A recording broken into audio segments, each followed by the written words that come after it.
Hi, it's Steve. Today we'd like to show you how to change the inlet water valve on your washer.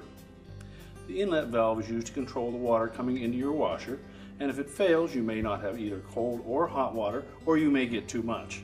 It's a really easy job to change, so let me show you how we do it. Now to do this repair we will need access to the back of the washer. So first of all we're going to disconnect the power, then we'll turn off the water supply and remove the inlet hoses. Now that we have the inlet hoses removed and access to the back of the washer, our next step will be to remove this 5/16 hex head screw that secures the water valve mounting bracket to the cabinet. Then just lift up slightly on the bottom of that bracket, tilt it, and then just pull it out through the back where we can access the outlet hose and the wire harness. Now our next step will be to remove the wire harnesses. Simply pull the plugs off.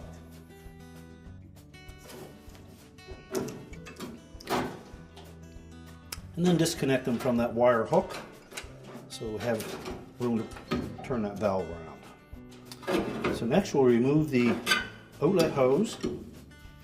Simply depress the clamp if it's a spring type clamp, or loosen the screw if it's a gear type clamp.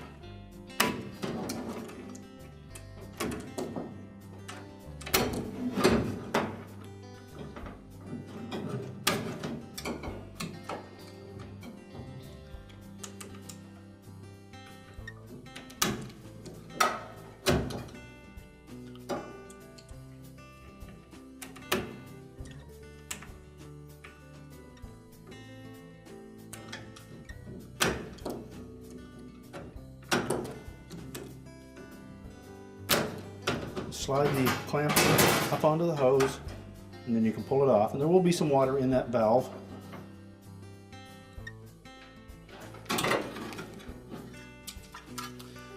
Now with the hose removed, we'll next remove the single screw that secures the valve to that bracket.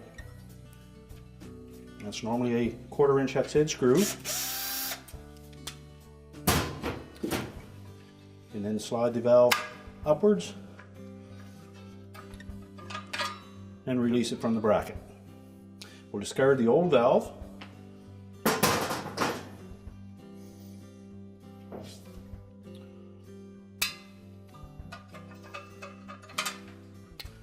Insert the new one. Slide it down so that the screw hole lines up. And then install that retaining screw. Now next we'll locate that hose, fit it over the outlet of the valve,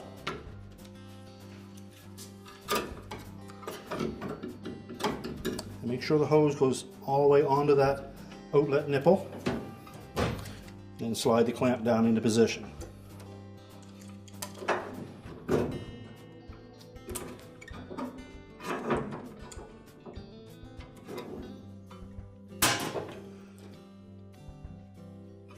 Now with the clamp in position, we're ready to reconnect the wire harness. The blue wire will always go on the bottom for the cold inlet, and the orange one will fit onto the hot water solenoid. And tuck that harness into the wire retainer. And then we need to push the assembly back into the cabinet. Just make sure we get our wire harnesses tucked in. You'll probably have to press upwards on that bracket to get it into the opening. And then make sure this edge goes in behind that lip on the cabinet. And that fits into the slot on the bottom of the bracket.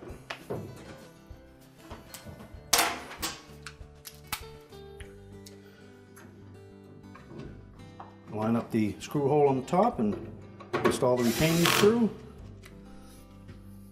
And now we're ready to reconnect the fill hoses. We'll turn the water on, check for any leaks, and then we can push the washer back into position.